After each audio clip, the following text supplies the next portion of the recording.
আগামী ৭ কর্মদিবসের মধ্যে গাবতলী, মহাখালী, সায়দাবাদ ছাড়া রাজধানীর অবৈধ সব বাস কাউন্টার সরিয়ে নেওয়ার নির্দেশ দিয়েছে ডিএমপি। নির্দেশনা না মানলে জেল জরিমানা সহ বাসের রুট পারমিট বাতিল করা হবে বলে জানিয়েছে পুলিশ। তবে সরকারের কাছে বিকল্প ব্যবস্থার দাবি কাউন্টার সংশ্লিষ্টদের। সাব্বির আহমেদ জানাচ্ছেন বিস্তারিত। রাজধানীর গণপরিবহন যেন বিশৃঙ্খলার আরেক নাম, যেখানে অসহায় সাধারণ যাত্রীরা ঘন্টার পর ঘন্টা এভাবেই বাসের জন্য অপেক্ষা। ঢাকার বিভিন্ন জায়গায় গড়ে উঠেছে অস্থায়ী বাস কাউন্টার, যেখানে যাত্রী টানতে শুরু হয় গণপরিবহন শ্রমিকদের হাকডাক, যেন অনেকটা যাত্রী ছিনিয়ে নেয়ার চেষ্টা।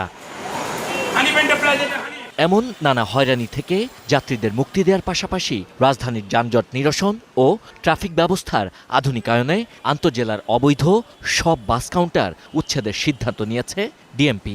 শনিবার ডিএমপি কমিশনার মোহাম্মদ সরওয়ার স্বাক্ষরিত গণবিজ্ঞপ্তির মাধ্যমে এ নির্দেশনা জানানো হয়। সন্ধ্যার পরের থেকে তো মনে করেন রাত 9টা 11টা পর্যন্ত রাস্তায় তো বাড়ানি যায় না। পান্থপথ থেকে আরম্ভ করেন মিরপুর রোড পর্যন্ত রাস্তায় চলাই যায় না, শুধু বড় বাসের কারণে। এখানে 6টা বাস দাঁড়া হয়েছে, ওখানে 3টা বাস দাঁড়া হয়েছে, দেখা গেলো কোনো বাসের কোনো দাঁড়া হয়েছে, আবার নিজেরা ঝগড়া লাগাই দেয়। এইটা লাগিয়ে জায়গায় জনগণের ভিতরে, শহরের ভিতরে সব কাউন্টার সহায়তা তো বিপদে পড়বে, কারণ প্রেশার পড়বে ওইখানে গিয়ে। দূরপাল্লার গাড়িগুলো এসে রাস্তার ম্যাক্সিমাম সাইডে আপনার ব্লক হয়ে যায়। গাবতলী, মহাখালী ও সায়দাবাদের বাইরে রাজধানীর পান্থপথ, শ্যামলী, কল্যাণপুর, টিটিপাড়া সহ বিভিন্ন জায়গায় রয়েছে আন্তজেলা বাস কাউন্টার। পরিবহন সংশ্লিষ্টরা বলছেন, সরকার বিকল্প ব্যবস্থা করলে সরে যাবেন তারা। এই কাউন্টারগুলো সরে নিলেও আসলে যানজট যে কমবে আমার মনে হয় না মানে কোনো পরিবর্তন হবে। রাত 10টার পর থেকে হলো আমাদের শহরের ভিতরে অনলি 2 ঘন্টা। এই 2 ঘন্টায় শহরের ভিতরে সামথিং অতটা ইয়ে না আসে, বা 2-1 মিনিট দিয়ে 3 মিনিট গাড়ি দাঁড়ায়, যাত্রী উঠে যায়, বেরিয়ে চলে যায়। ডিএমপি বলছে, দেশের পরিবহন খাতকে উন্নত বিশ্বের আদলে তৈরির পরিকল্পনা তাদের। যতত্র কাউন্টার থাকে সে প্রত্যেকটা কাউন্টারটা কিন্তু সমভাবে এই যাত্রী বান্ধব না।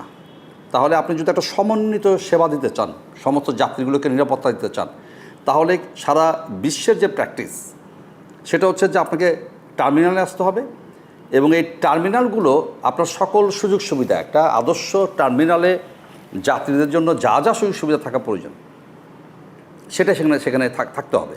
যদি বারবার বলার পরে আমার অনুরোধ না শোনেন, তাহলে দেশের প্রচলিত আইন আছে, সেই আইন অনুযায়ী আমরা আগাবো। তবে সিদ্ধান্তকে স্বাগত জানালেও অল্প সময়ে এত কাউন্টার সরিয়ে নেওয়া অনেকটা অসম্ভব বলে মনে করছেন পরিবহন সংশ্লিষ্টরা। Sabbir Ahmed, star news, Dhaka.